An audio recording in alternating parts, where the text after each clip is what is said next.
So I'm back. Number 2 video for the day. Let's talk this time about Hamas's terror tunnels. Now, a lot more has come out about the sheer scale of the enterprise that they built there.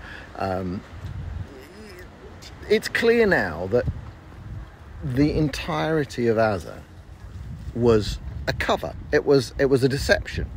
Everything, all the restaurants, the hotels, the trying to generate a tourism in an industry to a certain extent. It was a cover. Underneath every part of this was tunnels. Now, these tunnels on the whole didn't lead to Israel. They led to other bits of Gaza. Now, there were some attack tunnels. We kind of dealt with that problem some years in the past. And I suspect we probably largely stopped that. I.e., the tunnels that we're dealing with now were never designed to carry people into Israel en masse. No. The way they did that was they did a long, multi-year deception of pretending to protest near the fence, which reduced our internal ability to shoot people who approached our border because they were protesting. Black Lives Matter, you can't just shoot people who approach your border.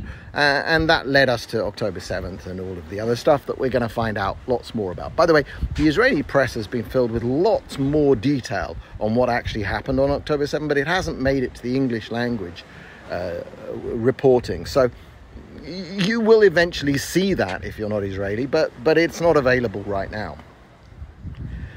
And the conspiracy shit just doesn't hold up, obviously. There was masses of failures, and failures in imaginations, failures in an ability for our people to actually believe that when these people said they're going to cross the border and kill and rape us, that they were actually meaning to do it. And so we just sort of looked at them practicing and laughed. And that was a deception. That was a long deception. It was a multi-year deception.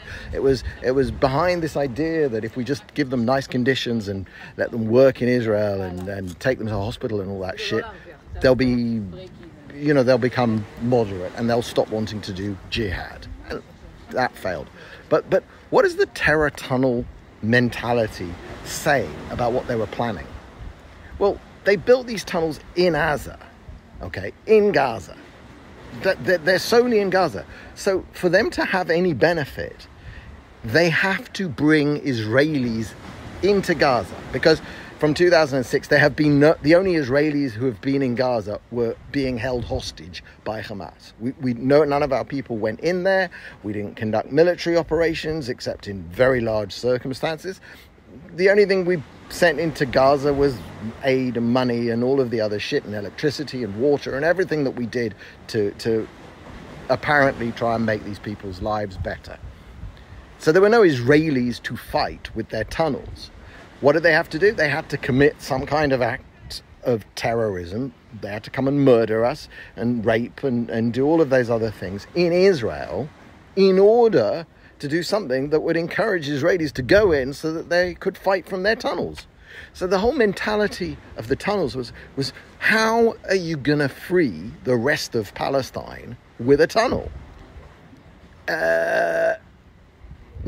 It was never about that. It's about murdering and killing as many Jews as they can. That's everything in their charter, Hamas's charter. They don't give a diddly squat about the people of Palestine. They don't give a diddly squat about the land even. They're not particularly bothered about that. They just don't want Jewish sovereignty anywhere in Muslim land. That's it. And the tunnels are a sort of a stark reminder that they built nothing. They built nothing to build a Palestine. They only built something to destroy Israel and Jews. And that's it. And so you can learn everything you need to know about what they desire by just looking at what they did. Look at their actions. Their actions are genocidal, jihadi, Islam. That's it. There's nothing else to their end goal is it's not whether there's a state called Palestine, that's utterly irrelevant. Palestine is a made-up freaking name. The Romans gave the place based on a Greek word, and the Soviets re-upped it in the 1960s because they wanted to just invert this model. Previously, it had been Little David, Israel versus Goliath, the Arab world.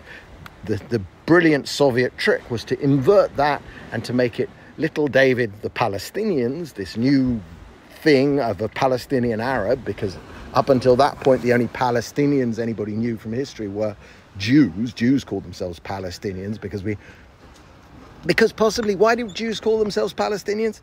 Possibly because we didn't actually quite have the imagination to see that we were going to actually get Israel. But once we got Israel, immediately we dropped the whole thing. We don't call ourselves Palestinian because it's a stupid made-up word that the Romans put on the land specifically to erase Judaism and Judea. So we don't use it.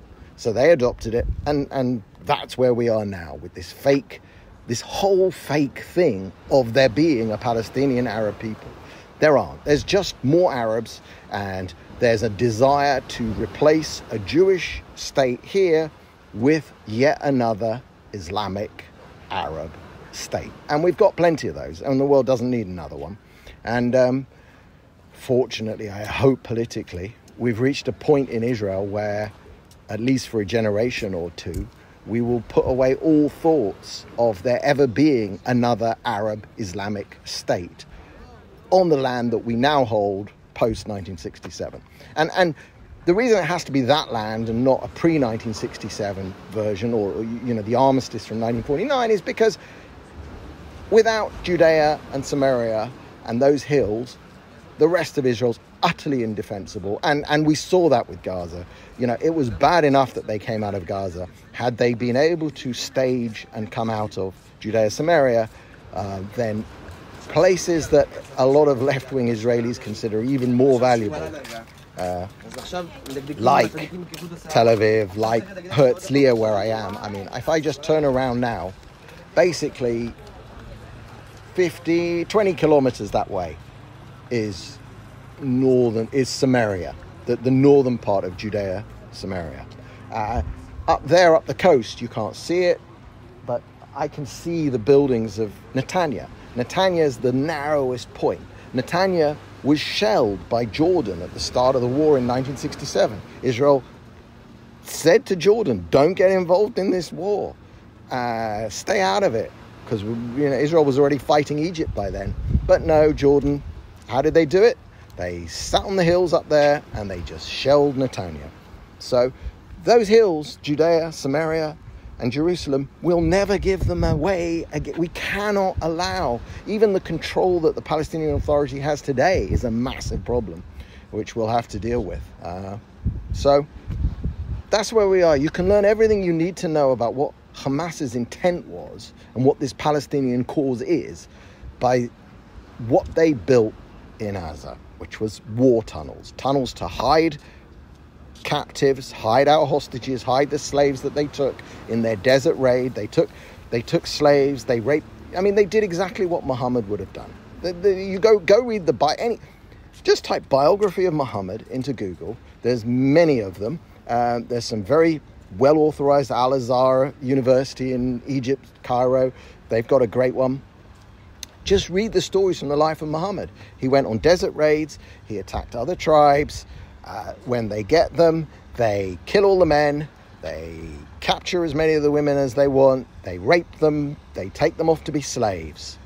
And they take all the livestock. I shared a video of cows from Kfar Aza being driven through the streets of Gaza. Okay? Now, I didn't. Nobody cares about the cows. Okay, we don't bring them home about the cows that were stolen from Kfar Aza. We have no. It's just meat. Okay, it's burgers. We don't fucking give a shit about them stealing the cows. And I mean, another little story here that hasn't made it to the international press. John Deere tractors. Okay, they get a lot of stick in America for the fact that when you buy a John Deere tractor, John Deere controls who can do the maintenance of it. But part of that is that John Deere in Israel, apparently, I didn't know this, they've got like a little service center where they track the position of all the tractors. And for some reason, on Sukkot, in the morning, at 7 o'clock in the morning, somebody was working in this service center and saw all these tractors from communities next to Gaza start up, which was like weird. Nobody was farming at 7 o'clock in the morning on Sukkot in Gaza. So all these tractors suddenly started up and started driving towards Gaza. And whoever it was in the service center at John Deere Israel said, this doesn't seem right, and pushed a big button and turned off all the tractors. Why am I making a diversion to this? Yeah, they killed, they raped, they murdered, they raped, they took captives. This is all in the Muhammad playbook of a desert raid on another tribe. And then they stole stuff. And that is also in the playbook of what a desert tribe does to another tribe. They stole the cattle, and they even tried to steal the tractors. They stole my friend, they murdered a friend's friend, and they took his quad bike. We've got video of the quad bike going off into Gaza. I don't know if it's been found or not, but it's straight out of the biography of Muhammad. The only thing that's changed is the cattle are a different type. We didn't really have many camels, I guess, and they stole modern equipment like tractors, because they'll steal everything, because that's what Muhammad made them do. And fighting from tunnels and trying to lure your enemy in so you can kill them with your fucking tunnels, that was the mindset. It was never about building something. It was never about taking back. It was just about murdering as many Jews as possible, because they're fighting. And the last point, they're fighting the correct war and the correct techniques of how to kick a colonial invader out of your country. They're fighting the war that would have taken the French out of Algeria, or the British out of India, or the British out of Palestine. They're fighting that kind of war. It will fail always, because Jews are at home. Jews are indigenous. Judaism is from here. There isn't a number of Jews you can rape and murder that will make any significant number of us say, you know what, I think I'm going to go live back in London, because I don't want to live in London. And I don't want to live in Berlin, and I don't want to live in Cape Town, South Africa, where I was born, because I'm an African, in case you can tell.